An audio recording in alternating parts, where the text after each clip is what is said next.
Okay, we'll be looking at Unit 4, Project Wild Learning Tree. Um, Basically, you're going to have some assignments that deal with communication and tools that you can use in classroom instruction. So we're going to go and take a look at some of those. And an overview for your assignments is that you are going to be utilizing the textbooks, Project Wild and Project Learning Tree. We're going to look at cross-curricular lessons, which means there's components that bring in social studies and science, or English and math. There's different things. Both of Project Wild and Project Learning Tree were created to make students more aware of their environment and global happenings. So they're really, really good lessons, and you should be able to use them as you continue through teaching, be able to reflect back and use them. So it's a really good resource to keep.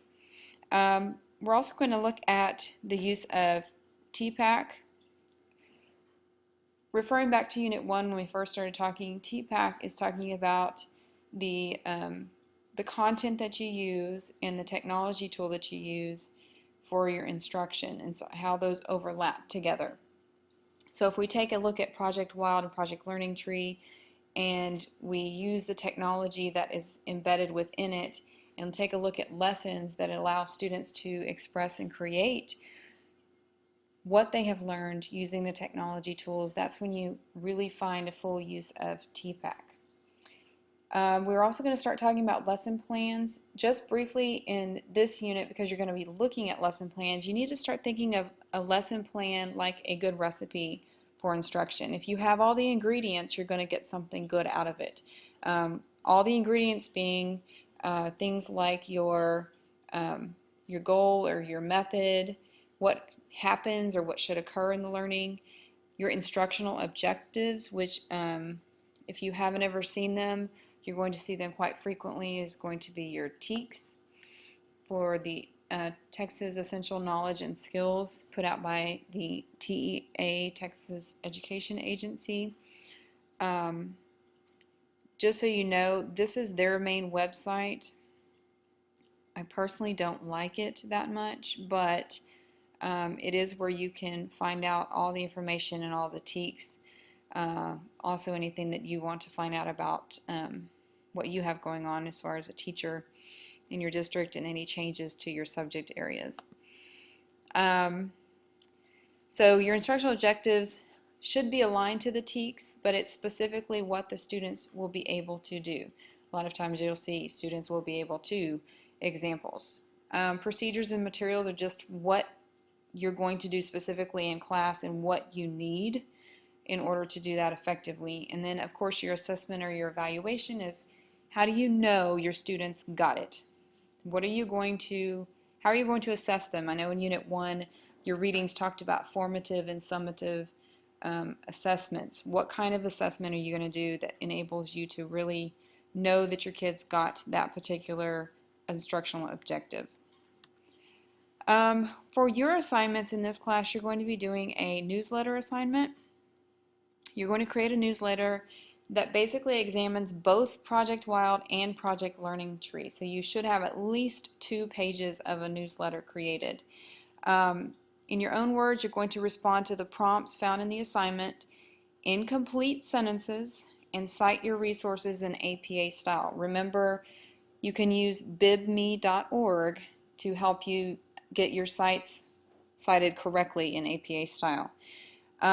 Make sure you include a separate subheading for each one, and you need one for Project Learning Tree and then another one for Project Wild. So you're going to be answering those same questions, but one for Project Learning Tree and one for Project Wild. So you're going to have essentially a newsletter with talking about those two things. Make sure you submit and post it also to your ePortfolio in Google. That is part of your assignment as well. And if you notice in your course announcements, I will also post an example and a video tutorial for those as well. New this semester is a Draw Yourself assignment. So you're going to use one of the tools found on your computer to go ahead and draw yourself with students in what you envision your classroom to look like. You're going to save it as a JPEG with a meaningful name. Make sure no spaces. That creates a problem on the web when we upload. And you're going to then download and open the Word template that is in your Blackboard assignment for Draw Yourself. Complete it, and you're going to insert your image that you made into that document. You're going to save that entire document, rename it, and then submit it as your work for this in Blackboard under Submission Tool. So, and again, there'll be a short, brief tutorial, shorter than these. Your inspiration map, we actually did in the class before and touched on in Unit 3, so I won't really spend much time on that, but that is also part of Unit 4 to have due. Make sure you do your weekly reflections. This one for Unit 4 is if you could instill in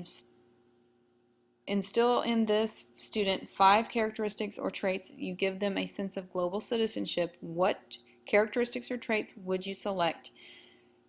Think about it after you've looked through the lessons, after you've learned a little more about Project Wild and Project Learning Tree, doing the newsletter templates and things, you'll be able to have a better understanding of how to answer that and what you feel moves you as a teacher and what you want your students to think about as far as being a global citizen.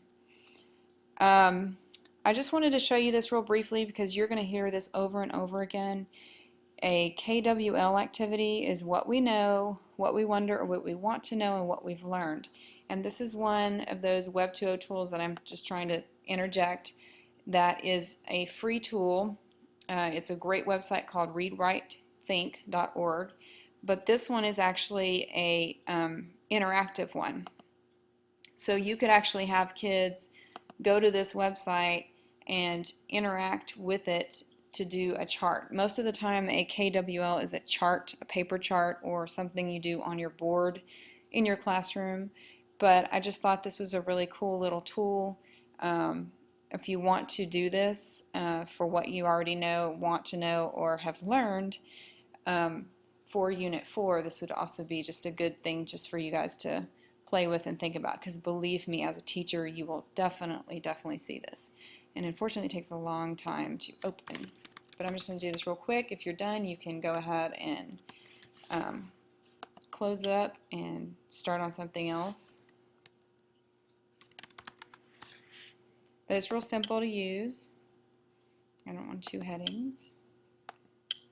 And then this is your print option, so I'm going to click this print option. And basically, had I entered in information, this would have been all filled out, and then I could save it, I could print it, or I can share it. And then you can just keep going and do a new one. Real simple like that. Have any questions? Email me.